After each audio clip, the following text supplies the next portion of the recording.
Good morning, children. How are you, children? ఈ రోజు ప్రథమ సందేశంలో ఏ స్టోరీ ఇచ్చారు? రాఘవ ధైర్య. రాఘవ ధైర్య.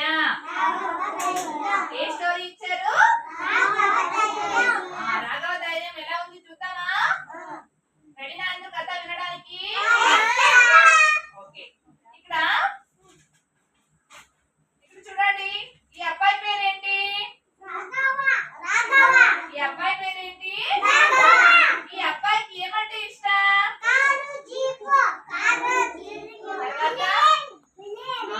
బిల్డింగ్ బ్లాకెట్స్ అంటే చాలా ఇష్టం కదా. ఇలా బిల్డింగ్ కట్టడం అంటే బిల్డింగ్ బ్లాకెట్స్ చాలా ఇష్టం రాఘవకి. అలాగే రాఘవకి వాళ్ళ అమ్మా నాన్న దగ్గరికి పిలుచుకొని ఏం చెప్తున్నారు? అమ్మా నాన్న దగ్గర పిలుచుకొని కూర్చోబెట్టుకొని ఏం చెప్తున్నారు చెప్పండి?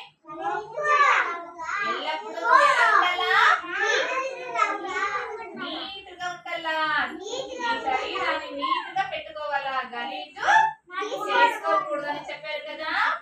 అలాగే రాఘవకు వాళ్ళ అమ్మ మాటలు వింటాడా లేదా? సరే అమ్మా, సరే నాన్న చెప్పాడు కదా, నువ్వు నీట్ గా పెట్టుకోవాలా. మరి నీకు ఇష్టమైన పని చేయాలా, ఇష్టం లేని పని చేయకూడదు. నీకు ఏమి ఇష్టమో ఆ పని చేయాలా, నువ్వు నీకు ఇష్టమైనట్లు ఉండాలా అని రాఘవకి అమ్మ నాన్న చెప్పారు కదా. యశ్వంత్ చెప్పారా లేదా? మీకు మీ అమ్మ నాన్న చెప్తారా లేదా? చెప్తారు కదా. ఇలాగే ఉండాలా, మంచి అలవాట్లు నేర్చుకోవాలని చెప్తారు కదా. మీరు నేర్చుకుంటారా? అలాగే ఒక రోజు రాఘవని అమ్మా నాన్న ఎక్కడికి పిలుచుకుపోయినారు? అమ్మా నాన్న ఎక్కడికి పిలుచుకుపోయినారు రాఘవని? ఎక్కడున్నారు వాళ్ళందరూ? పార్క్ దగ్గర. పార్క్ కనిపిస్తుందా? పార్క్ దగ్గర ఉన్నారు కదా. అమ్మా నాన్న రాఘవని పార్క్ కి పిలుచుకొని వచ్చినాడు. అప్పుడు రాఘవ ఇక్కడ తెలియని వ్యక్తి రాఘవకి ఏమి ఇస్తున్నాడు? చాక్లెట్ ఇస్తే తీసుకున్నాడా రాఘవ?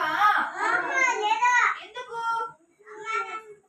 అమ్మ నాన్న దగ్గరికి వచ్చేస్తాడు. ఎందుకు? రాఘవకి ఇష్టం కాలేదా? ఏమైంది రాఘవకి? Very good. ఏమొచ్చింది? ఎవడో తెలియదు కదా నాకు, ఆ వ్యక్తి నాకు చాక్లెట్స్ ఇస్తున్నాడు అంటే నేను తీసుకోకూడదని వాళ్ళ అమ్మ నాన్న చెప్పిన మాట తెలిసింది కదా. వ్యక్తి ఏం చేశాడు? ఎక్కడికి వచ్చాడు? ఎక్కడికి వచ్చాడు? అమ్మా నాన్న దగ్గరికి వచ్చేస్తాడు. అప్పుడు వాళ్ళ అమ్మా నాన్న కూడా వెరీ గుడ్ రాఘవ, నీ ధైర్యం మెచ్చుకోవాలా. నీవు చాక్లెట్ అంటే పిల్లలకు చాలా ఇష్టం కదా, కానీ నువ్వేం చేసావు? ఎవరు తెలియని వ్యక్తి దగ్గర ఇప్పించుకోకూడదని ఇప్పించుకోకుండా పరిగెత్తి వచ్చావు. నీ ధైర్యానికి మెచ్చుకోవాలా అని